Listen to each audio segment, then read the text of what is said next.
Hello दोस्तों, चीनी यानी शुगर हम लोग रोज खाते हैं, फिर चाहे चाय कॉफी में हो या मिठाइयों में। पर क्या आपने कभी सोचा है कि आखिर दानेदार सफेद चीनी किस चीज से बनती है और फैक्ट्री में से कैसे बनाते हैं? तो चलिए जानते हैं इस कमाल की वीडियो में कि चीनी यानी शुगर कैसे बनती है। इसलिए वीडियो को बिना स्किप किए एंड तक जरूर देखना। दोस्तों, चीनी बनने की शुरुआत होती है गन्नों की फसल के शुगर फैक्ट्री में पहुंचने से, क्योंकि चीनी मुख्य रूप से शुगर केन यानी गन्नों से बनती है। इसलिए ट्रक या ट्रॉली में लोड करके गन्ने फैक्ट्री में पहुंचते हैं, जहां पर उन्हें क्रेन मशीन की सहायता से अनलोड किया जाता है यानी उतारा जाता है और इसे श्रेडर मशीन में भेजते हैं। यह मशीन कुछ ही समय में गन्नों को कट करके बारीक फाइबर में बदल देता है, लेकिन यह उसका जूस नहीं निकालता है। अब जो फाइबर हमें मिला है, इस फाइबर को लाइन से एक के बाद एक लगे रोलर मिल के बीच में से गुजारते हैं, जिससे फाइबर में मौजूद एक एक बूंद जूस को निकाल लिया जाता है। 2-3 रोलर से गुजरने के बाद इसमें गर्म पानी डालकर फिर से रोलर के बीच में से गुजारते हैं। इस तरह से 99% तक जूस निकल जाता है। अब इस फाइबर को मशीन की सहायता से छानकर अलग कर लेते हैं, जिसे बगैस कहते हैं। लेकिन यह बगैस वेस्ट नहीं होता, बल्कि इसे जलाकर ही फैक्ट्री की सारी ऊर्जा और बिजली बनाई जाती है। इस तरह से फैक्ट्री ऊर्जा के लिए आत्मनिर्भर हो जाती है। अब इस प्रोसेस से निकले जूस को छानकर बड़े बड़े टैंकों में इकट्ठा कर लेते हैं, जिसे हम रॉ जूस कहते हैं। अब इस रॉ जूस को लैब टेस्ट के लिए भेजते हैं, जहां पर उसका केमिकल कंपोजिशन और शुगर कंटेंट चेक किया जाता है। लैब टेस्ट के बाद जूस को रिएक्शन टैंक में भेजते हैं, जहां पर इसमें जरूरत के अनुसार लाइम यानी चूना डालते हैं और साथ साथ सल्फर गैस भी छोड़ते हैं। इन सब को फिर मशीन की सहायता से 5-6 घंटों के लिए मिलाया जाता है। इस दौरान ब्लीचिंग और एल्कलाइजेशन की प्रोसेस होती है, जहां से फिर इसे क्लेरिफायर टैंक में भेजते हैं। वहां पर इसे टैंक में भरकर छोड़ देते हैं और कुछ समय बाद सारा कीचड़ नीचे बैठ जाता है सेडिमेंट के रूप में और साफ पीला जूस ऊपर रह जाता है। अब इस साफ जूस को कचरे से अलग करके एवेपोरेटर्स में भेजते हैं। एवेपोरेटर्स में जूस को तब तक उबाला जाता है जब तक यह एक गाढ़े सिरप में ना बदल जाए। अब इस सिरप को प्रोसेसिंग टैंक में भेजते हैं, जहां पर इसे पहले गर्म करते हैं। फिर इसमें पहले से बनी चीनी के कुछ दाने डालकर ठंडा करते हैं, जिससे ठंडा होने पर बाकी सिरप भी शुगर क्रिस्टल यानी दानों के रूप में जमने लगता है। इस दौरान सैंपल लेकर इसका टेस्ट भी करते हैं, यह चेक करने के लिए कि क्रिस्टल कैसे जम रहे हैं। जब यह सिरप ठंडा हो जाता है, तब इसमें 2 तरह की चीजें होती हैं, शक्कर यानी शुगर के क्रिस्टल और मोलेसिस। मोलेसिस एक गुड़ की तरह दिखने वाला लिक्विड होता है, लेकिन यह गुड़ नहीं होता।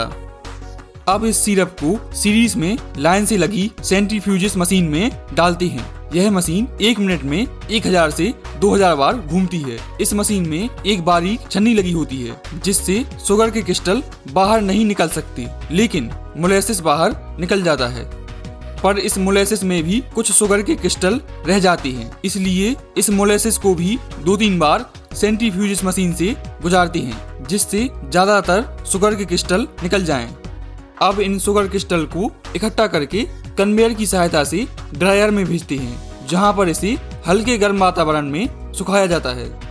अब हमें हल्के भूरे रंग की यानी ब्राउन कलर की शुगर यानी चीनी मिल जाती है, जिसे रॉ शुगर कहते हैं। लेकिन अभी यह उस तरह की सफेद नहीं होती। जिस सफेद चीनी का इस्तेमाल हम लोग करते हैं उसे रिफाइंड शुगर कहते हैं। रॉ शुगर से रिफाइंड शुगर बनाने के लिए रॉ शुगर को डिस्टिल्ड वाटर यानी पानी में अच्छी तरह से घोल लेते हैं, ताकि सारे क्रिस्टल अच्छे से घुल जाएं। फिर उसे सैंड एंड ग्रेवल फिल्टर से गुजारते हैं, जो इसमें मौजूद रेत और कंकड़ आदि को छानकर अलग कर देता है।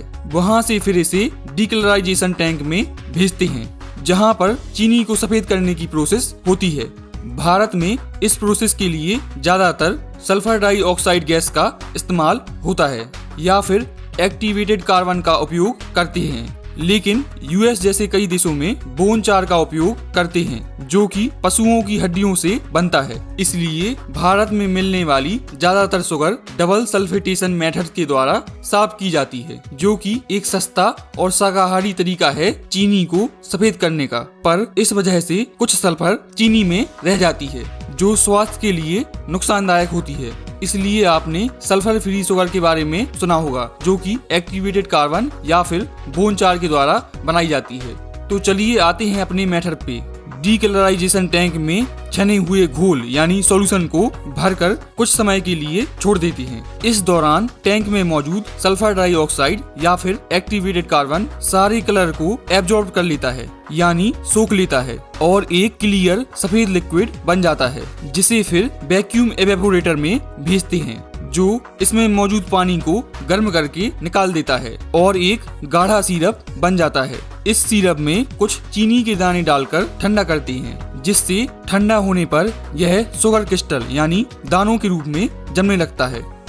अब एक बार दोबारा इसे सेंट्रीफ्यूजेस मशीन्स में डालते हैं, जिसमें बारीक छन्नी होती है, जिनसे चीनी यानी शुगर के क्रिस्टल नहीं निकल सकते, लेकिन पानी और मोलेसिस के बचे हुए पार्टिकल्स निकल जाते हैं, क्योंकि यह मशीन बहुत तेजी से घूमती है, जिस कारण सेंट्रीफ्यूगल फोर्स जनरेट होता है और सिर्फ व्हाइट शुगर क्रिस्टल यानी सफेद चीनी के दाने रह जाते हैं, जिसे फिर घूमते हुए रोटेटिंग ड्रायर मशीन में भेजते हैं, जो इसमें मौजूद नमी को अलग कर देता है और जो शुगर क्रिस्टल यानी दाने आपस में चिपके रहते हैं उन्हें भी अलग कर देता है। फिर इसे बड़ी बड़ी वाइब्रेट करती हुई छन्नियों के द्वारा छानकर इसे स्टोरेज टैंक में भेजते हैं, जहां पर हजारों टन शुगर को रखा जाता है, जहां से फिर इसे ऑटोमेटिक फिलिंग मशीन के द्वारा प्लास्टिक बैग्स यानी बोरे में भरते जाते हैं और इसके ऊपरी सिरे को सीकर पैक कर देते हैं, जहां से फिर इसे आगे ट्रांसपोर्ट किया जाता है। तो इस तरह से बनती है चीनी यानी शुगर। अगर आपका कोई डाउट हो तो नीचे कमेंट करके जरूर पूछें, और अगर वीडियो अच्छी लगी हो तो लाइक करें, चैनल को सब्सक्राइब करें और दोस्तों के साथ शेयर करना बिल्कुल ना भूलें। मिलते हैं किसी दूसरी वीडियो में, तब तक के लिए जय हिंद, जय भारत।